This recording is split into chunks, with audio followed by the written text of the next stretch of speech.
প্রিয় সাথী, তবুও শুভেচ্ছা, তবুও ভালোবাসা। বাংলাদেশ আওয়ামী লীগ কিছু লিফলেট বিলি করছিল।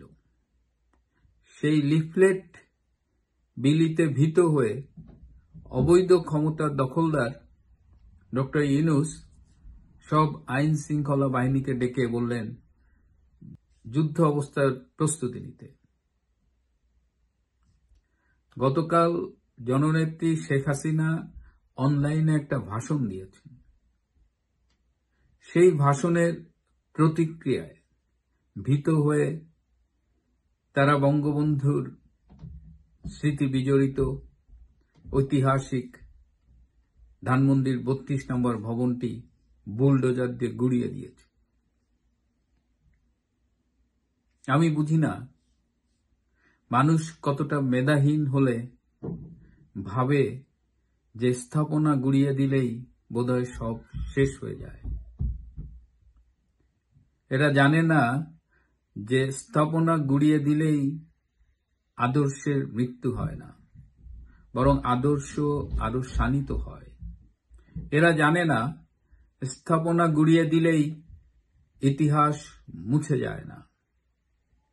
ধানমন্ডির ৩২ নম্বর মানেই বাংলাদেশ, ধানমন্ডির ৩২ নম্বর মানেই ৭১, ধানমন্ডির ৩২ নম্বর মানেই আমাদের স্বাধীনতা। এই সব কিছু বুলডোজার দিয়ে গুড়িয়ে দেবে যারা ভাবে, তারা বোকার স্বর্গে বাস করে। কালকে এই ৩২ নম্বরের এই ঘটনার পরে রাজনৈতিকভাবে যদি কেউ লাভবান হয়ে থাকে তাহলে সেটা আওয়ামী লীগ।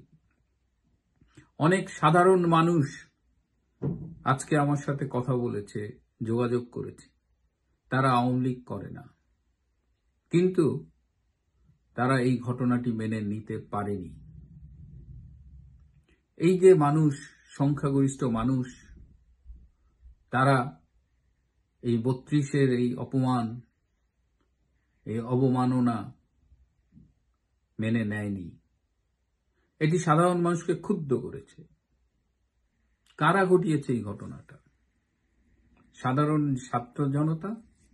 না, এটি ঘটিয়েছে জামাত, এটি ঘটিয়েছে শিবির, এটি ঘটিয়েছে জঙ্গি হিজবুত তাহরির। বাংলাদেশে যারা জঙ্গিবাদের লালন পালন করে, যারা জঙ্গিবাদী রাজনীতি করে, তারা এই ঘটনাটি ঘটিয়েছে।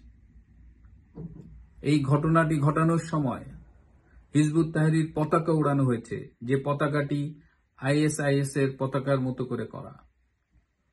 এই ঘটনাটির রিয়াকশন জানিয়েছে পাকিস্তান ডিফেন্স। তারা লুকোতে পারেনি যে ISI এর মদদে এই ঘটনাটি ঘটানো হয়েছে। এই ঘটনাটি বাইরের থেকেও মদদ দেওয়া হয়েছে। যারা বাইরে বসে মদদ দিয়েছে তারা কেন এখনো বিদেশে বসে আছেন আমি জানি না। এই দেশ তো তাদের, এখন এই দেশের সরকার তাদের। তারা এক সময় বিদেশে গিয়ে রাজনৈতিক আশ্রয় প্রার্থনা করেছিল। সেই ঝুঁকি, সেই বিপদ তো তাদের নেই। তাহলে তারা এখনো কেন ভীতুর মতো বিদেশে বসে থাকে? দেশে আসুক তাদের সরকার, তাহলে বিদেশে এত ভয় কেন তাদের? কালকে ইউটিউবে একটা ছোট্ট সাক্ষাৎকার দেখছিলাম। উনি অভিনেত্রী, উনি গ্রেপ্তার হয়েছিলেন ২৮শে সেপ্টেম্বর। উনি শেখ হাসিনার জন্মদিন উপলক্ষে একটা কেক নিয়ে রাজু ভাস্কর্যে গিয়েছিলেন। এই অপরাধে তাকে গ্রেপ্তার করা হয়েছিল। তো তিনি জেল থেকে বেরিয়ে সাক্ষাৎকারে বলেছেন যে ভেতরে অনেক ছাত্রলীগের মেয়েরা বন্দী, কিন্তু তাদের মনোবল, তাদের দৃঢ়তা দেখে তিনি অবাক হয়েছেন। এই মেয়েগুলো একটুও ভীত নয়, বিষণ্ণ নয়, কারণ তারা বঙ্গবন্ধুর আদর্শের সৈনিক, কারণ তারা শেখ হাসিনার সৈনিক। সুতরাং যারা এই ভাঙচুর, শুধু বঙ্গবন্ধুর ভবন ভেঙেছে তা নয়, সারা দেশব্যাপী ভাঙচুর চলছে। আমি জানি না এই ভাঙচুর করে তারা কতটুকু কি অর্জন করবে।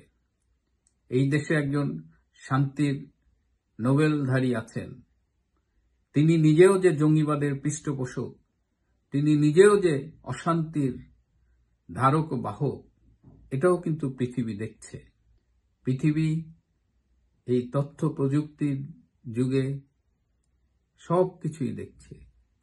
আমরাও দেখছি, খবর পাচ্ছি। আজ সারাদিন যা কিছু ঘটেছে তার সবকিছুই আওয়ামী লীগের পক্ষে গেছে, শেখ হাসিনার পক্ষে গেছে, ইউনূসের পক্ষে কিছু যায়নি। সেখানে সেনাবাহিনীকে দেখা গিয়েছিল আনসার বাহিনীর মতো দর্শক হিসেবে। তারা কোনো ভূমিকা রাখেনি, তারা সেখানে বাধা দেয়নি। পুলিশ ছিল না, র্যাব ছিল না, আইন শৃঙ্খলা রক্ষাকারী বাহিনী কেউ ছিল না। এই ভাঙচুরের ঘটনা, এই ধ্বংসের ঘটনা তৃণমূলকেও শুধু ব্যথিত করেনি, দারুণভাবে উজ্জীবিত করেছে। আমি প্রায় বাংলাদেশের বিভিন্ন পর্যায়ের মানুষের সাথে অনলাইনে কথা বলি, তৃণমূলের সাথে অনলাইনে যোগাযোগ করি, তাদের সুখ দুঃখের কথা শুনি। তারা এই ঘটনায় দারুণভাবে ঘুরে দাঁড়াবে।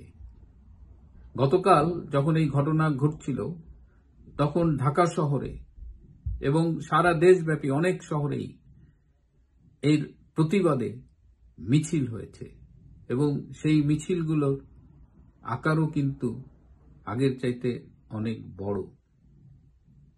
আজকে যারা ৩২ নম্বরে আগুন দিচ্ছে, তারা কি জানে এই আগুন প্রতিশোধের স্পৃহা হয়ে কোটি কোটি মানুষের বুকে ছড়িয়ে পড়ছে? আঘাত করলে পাল্টা আঘাতের জন্য প্রস্তুত থাকতে হয়। আজকে যারা ধরাকে সরা জ্ঞান করছে, আজকে যারা জঙ্গিবাদকে বাংলাদেশে প্রশ্রয় দিচ্ছে, তাদের ভবিষ্যৎ কিন্তু খুব একটা ভালো নয়। এই ফেব্রুয়ারি মাসেই চূড়ান্ত হয়ে যাবে বাংলাদেশ কোন পথে যাবে। আমি জানি কাল থেকে অনেকের মন খারাপ, আমি জানি কাল থেকে অনেকেই কেঁদেছেন। মন খারাপ করা, ক্রন্দন, এগুলো জীবনেরই অংশ। আপনাদের জন্য শেষে আমি একটা ছোট্ট ভিডিও ক্লিপ রেখেছি। সবশেষে এটাই বলবো, আমাদের ঘুরে দাঁড়ানোর সময় হয়েছে। তৃণমূল, তুমি জেগে ওঠো, এখনই সময়। সারা বাংলাদেশ এখন শেখ হাসিনার দিকে তাকিয়ে আছে।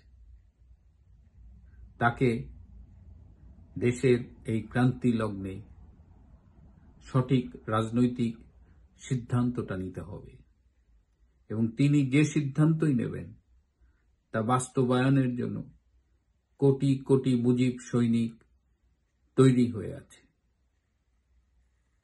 আজ এ পর্যন্তই। জয় বাংলা, জয় বঙ্গবন্ধু। ছোট্ট ভিডিও ক্লিপটি দেখুন।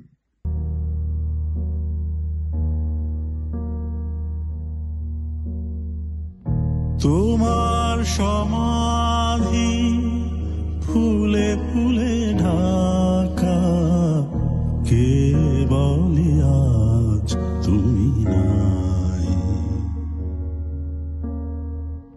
তুমি আছো মন বলে তাই। তোমার সমাধি ফুলে ফুলে ঢাকা, কে বলে আজ তুমি নাই? তুমি আছো